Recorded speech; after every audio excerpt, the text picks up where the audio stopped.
first thing you would need to do before we even start your project here in this bow, you need to decide, do I feel like I want the bee to dominate the bow, or do I really want the polka dot? What does it warrant? Is it going to go more naturally, or is the whimsical going to dominate? So that's the first thing you need to do.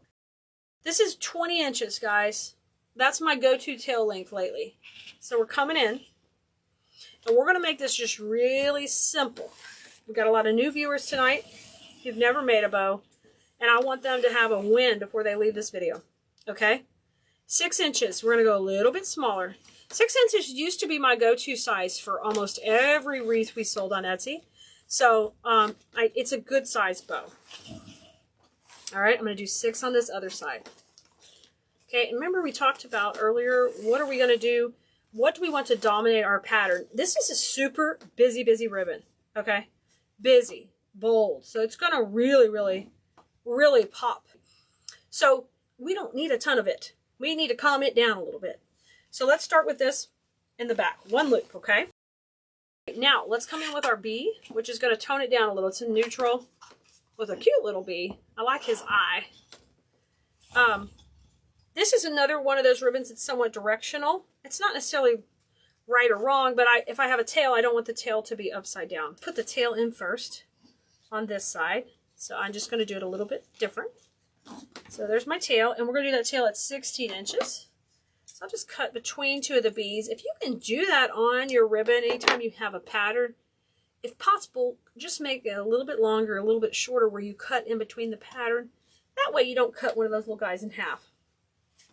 All right, now we're ready to do our loops, and we'll just start from the same side, just like if we were doing this all as one piece. And I'm going to take and we're going to start, we need it upside down for this loop, so I'm going to start with it backwards. Okay, I just hold it a little. And we were at 6, so I'm going to just go at 6 again. 6 inches and twist. And we'll just fluff it out. And I don't have to worry about the loops now. They're fine. There's no right or wrong. It's just the tail, okay?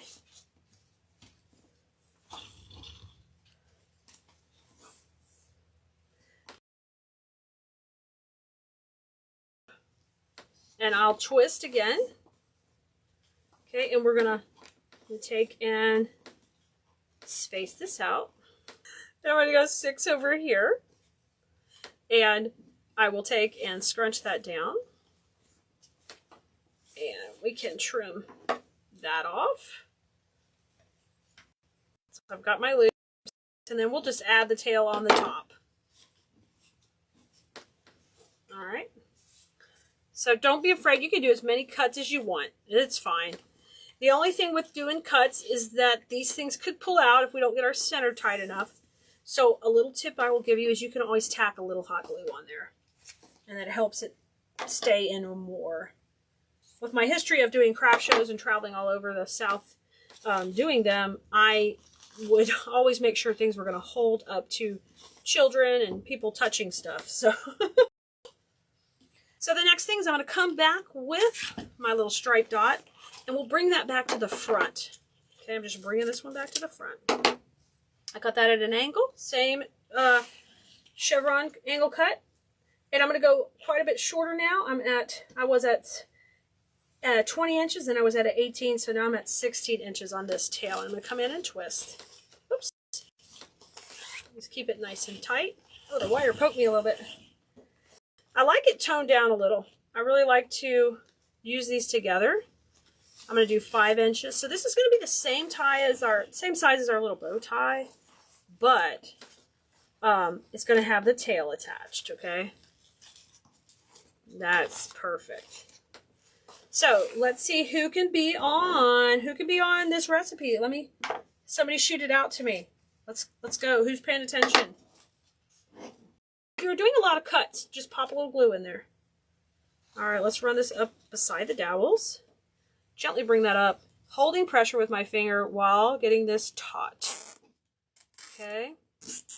Pressure, pressure, pressure. Before I even pull it off, because you don't want to lose it right here. Okay. Hold these tight while you rotate that to the back between your fingers. That is our recipe tonight on this one. So we're talking about 1 loop, then we split it with 2, and then 1. Everybody can do this. Really simple recipe. You see how your eye pulls you right to the center because it sees that pattern, but then this tones it down a little bit.